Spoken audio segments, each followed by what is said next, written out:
This is the Final Word Daily from the Commonwealth Games, day 6 of the cricket. The show's brought to you by Advanced Hair, the world leaders in hair restoration. Geoff Lemon and Natalie Germanos with you. If you're watching this on the video instead of listening to it, we're beautifully silhouetted against a sky, which means I like to think this is the mysterious Final Word episode. The basement, so somebody handing over some files somewhere. Maybe it's because we don't really want to talk about what happened today that much, but we're going to have to. Nat, it's your job to do 2 games today. Sri Lanka played South Africa. England played New Zealand. Wrap them up in 30 seconds. Well, it was bizarre all day. We had a lot of wickets falling, and in the end, Sri Lanka against South Africa. Sri Lanka were bowled out for 46, their lowest score in T20 internationals. And it was Nadine de Klerk starring with the ball, taking 3 for 7, a career best figures for her. Very happy for her after the disastrous game that she had in the previous match. Second game, we expected to be the big one, but it wasn't in the end. New Zealand poor with the bat, unfortunately for them, just couldn't put enough on the board. And it was another one where they were nearly bowled out. 71 for 9 they were in their 20 overs. They did complete the 20 overs, but it was nowhere near enough. And England knocked them off pretty easily, I think in the 12th over. And another bright innings from Alice Capsey. There we go. Oh, another 5 seconds over. I think it was 4. By the time you look down, it was 35. But, 34 is good. We're trending towards the right areas. 34 seconds, 34, almost as many runs as Sri Lanka got. Maybe we'll go with the England game first, because that was the one that had something riding on it, which was who finishes in top spot, which means who doesn't have to play Australia in the semi-final. New Zealand will have to play Australia in the semi-final. On form, they should be absolutely annihilated, but they were absolutely annihilated today. That old thing we were talking about, if Bates and Devine make all the runs, they look like a decent team. If those two make low scores, they look horrible, and today was the horrible. Yeah, it was, unfortunately. Look, credit to England as well. New Zealand weren't good with the bat, but England were brilliant with the ball. They were sensational. Catherine Brunt setting the tone yet again. But for New Zealand, they really have a problem with this batting order. Now, I don't know, again, if it's worth, we spoke about it even with Barbados, for example, with Hayley Matthews and Deandra Dotton being the strong ones in the order, maybe splitting them up. I'm not sure if it's worth doing that, because they're such a good, strong opening pair, and they're so good together, they know each other well, and that's obviously talking about Bates and Devine. But unfortunately, the middle order is just really weak at the moment for New Zealand. They would need maybe Amelia Kerr to find a little bit of form. Maybe it's worth dropping her down the order, possibly, just to strengthen the middle order, and maybe she'll fire there. I don't know. But it's kind of difficult to do all of that in a semi-final. You're taking a lot of risks to do that in a semi-final and against Australia too. So hopefully they can just put this day away, just shove it in the back of their heads and forget about it, and be prepared against Australia. Yeah, although I feel as though the New Zealand women's cricket setup has been shoving things to the back of their mind and forgetting about it for 6 or 7 years now, and just hoping that the massive structural problems in their domestic cricket setup and in their national team will just go away. As long as Sophie Devine makes 120 off 60 balls, everything will be fine.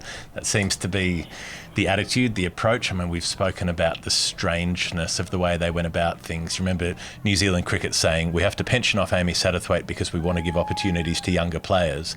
And then at number 6, they've got Hayley Matthews, who's about to turn 30, who's been playing cricket since 2009. Hayley Matthews? Hayley Jensen. It'd be better for them if they had Hayley Matthews at 6. Maybe Barbados and New Zealand can merge. Make an interesting kit. Yeah, some sort of super team of islands. Imagine if they got a group of islands who banded together to form a cricket team. It could become a powerhouse in, say, the 1980s. I don't know. It could work. I'm just a big thinker. I'm a big picture thinker. And like, the point isn't to put the boot into Hayley Jensen, but she's played T20 domestically and since 2009 and averages 12 with the bat, 12.97 to be precise. And that's your number 6. Now, that's a selection problem. That's not her fault. Yep. She's more of a bowler, whatever it is, but they've got her batting at number 6. She can't. She's made 1/2 century in T20 cricket in her life, and she's been playing since, I don't know, the Obama administration. It's crazy. And the fact that New Zealand cricket thinks it's going to work is crazier still. You can't keep doing things that do not work and then keep expecting them to work. Yeah, it's pretty hard to bring in youngsters into a competition like this, isn't it? Because you're in a situation where you're playing in a small group. There's just 4 teams, so you're only playing 3 matches. So it's very difficult to make it to the semi-finals. You can't make any mistakes. So you're bringing in these youngsters in a competition where you're probably, in a way, lucky you weren't in the same group as India and Australia, because you've now found a way through. You've found a way against a South African side that is not nearly at their best. And now shown, obviously, the difference between them and England today. So it's kind of difficult to bring those youngsters in this tournament and expect them just to shine. As you said, the domestic in New Zealand, I know they're trying to make changes in the sense that obviously we're into equal play, which is a good step forward. It really is. But they've got to make sure so they play a certain number of games if they are going to get better, and it's not going to help just to pay them and then they only play maybe 5 or 6 games in a season. So it's a lot that has to be done. It's not going to happen overnight either, and sometimes sweeping changes are good and sometimes they don't really work either, so it can expose a lot of holes. And unfortunately what this has done is sort of exposing the holes that have come from years and years of not building the depth. It's got to be something that actually happens all the time. It doesn't just happen once. It's got to happen consistently over time. Yeah, and so much of this contest was about what do New Zealand's openers do against England's bowlers. New Zealand bat first, and Catherine Brunt goes through Sophie Devine, knocks leg stump out of the ground with a beauty, comes back in her next over and dismisses Amelia Kerr. Izzy Wong comes in and gets Susie Bates out. Then there's a calamitous run out, Brooke Halliday's run out. They're suddenly 4 for 30 or whatever it is, and they're even less than that. And they're absolutely gone at that point. You know, there's no way 4 for 21.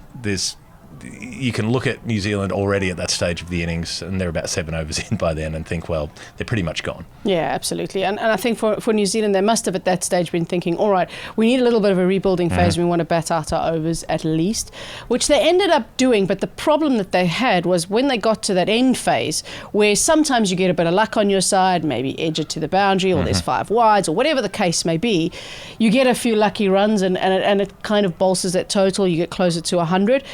That couldn't happen because for such a long period you had 10 and 11 pretty much batting, or you would 9 down. So you couldn't get that little bit of boost towards the end because of the situation you already found yourself in when you got about 5 or 6 overs to go. So it just didn't work out for New Zealand. We would have said, oh, you got to bat out your overs, which they did, but it never really worked in the end. But they had Fran Jonas coming in at 11, you know, with very little international experience, who obviously doesn't have a lot of confidence with the bat. She stuck around. She was able to defend, and fair enough, made 4 off 17 balls and made sure they batted out the 20 overs. Hannah Rowe did her best up the other end to club a few. She ended up on 10 not out, but they make 71 in the innings. And England, you know, it was really just time for another little flourish from Alice Capsey to, you know, continue on that upward trend that she's had going. They lost 3 wickets in the chase, which gave New Zealand a couple of things to cheer about. You know, Danny Wyatt got out early. Sophia Dunkley ended up getting bowled for 19, having a slog.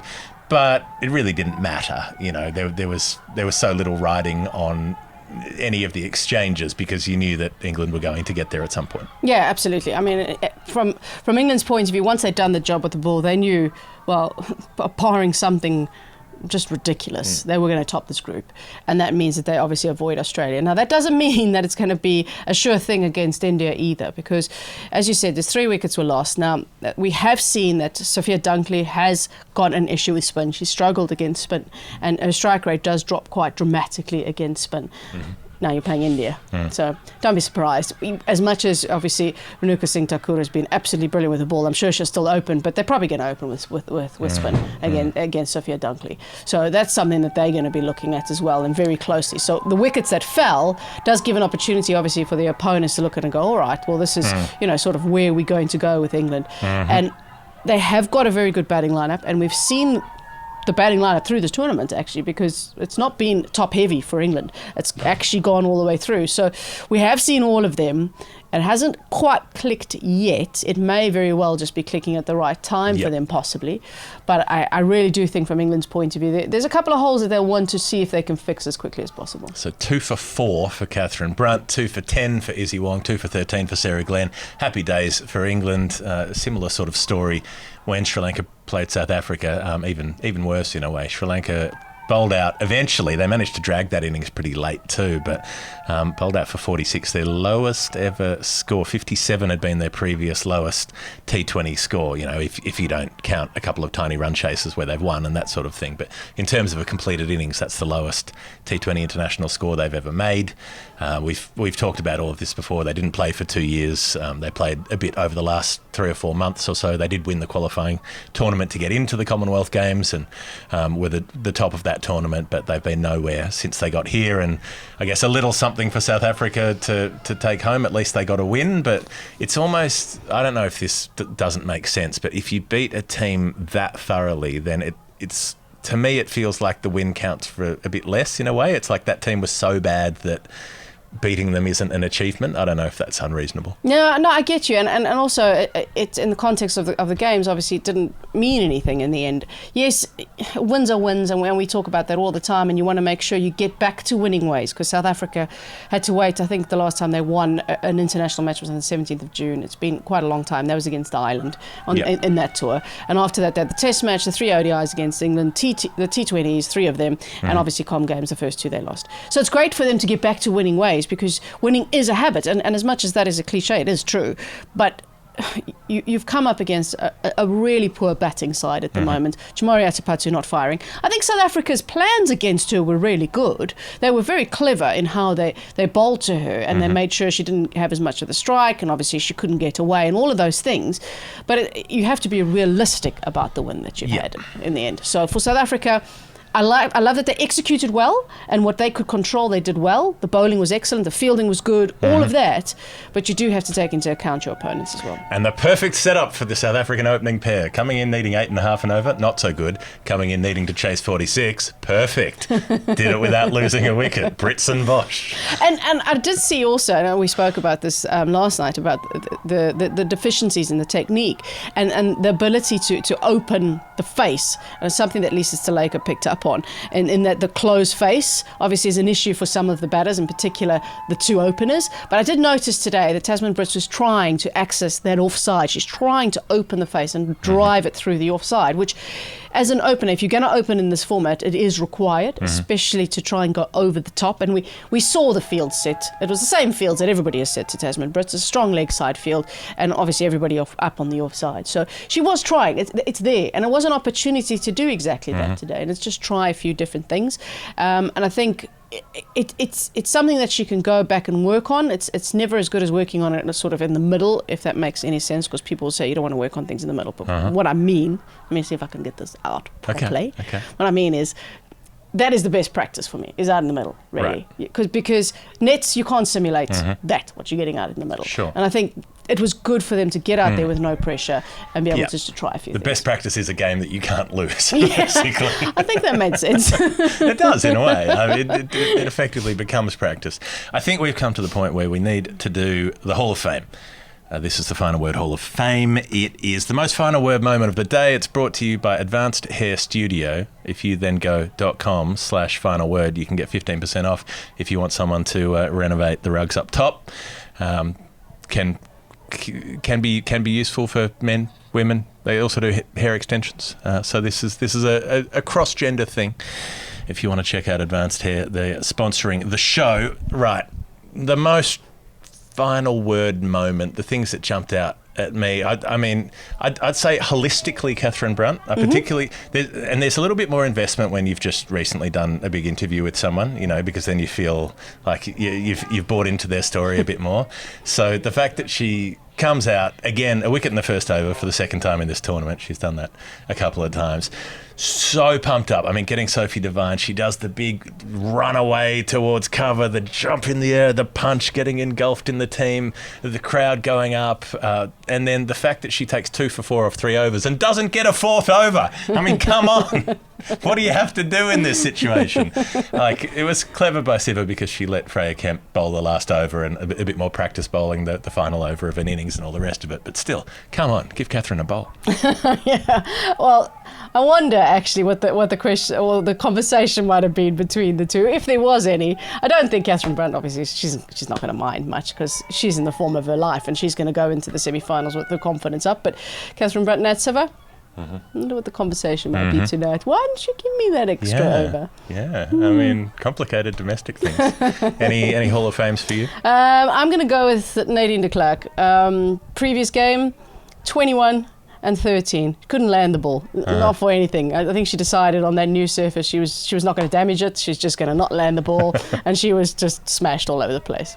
Come back today, and as much as Sri Lanka, obviously we're in a difficult position at that stage, and there's no pressure. She bowls a double wicket maiden to start off with. It couldn't be more polar opposites from the two performances. And I thought she was absolutely sensational today. And I loved the celebration from her too, because it showed that it means a lot to her. She's a great competitor. I love her approach to the game. And actually England, during the bilateral series, said they love watching her in the field because she commits to everything and she fields beautifully. She's puts her body on the line. I think she's great for the team.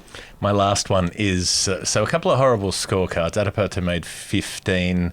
Let's see, Maddie Green made 19 for each of Sri Lanka and New Zealand. And then in both of those scorecards, everyone else was single figures. Horrible scorecards, pretty bad games after we've had some good games earlier in the tournament, which was a shame. But the audience, the crowd tonight, particularly for the England game, they had 11,000 in for the England game. The Hollies was basically full.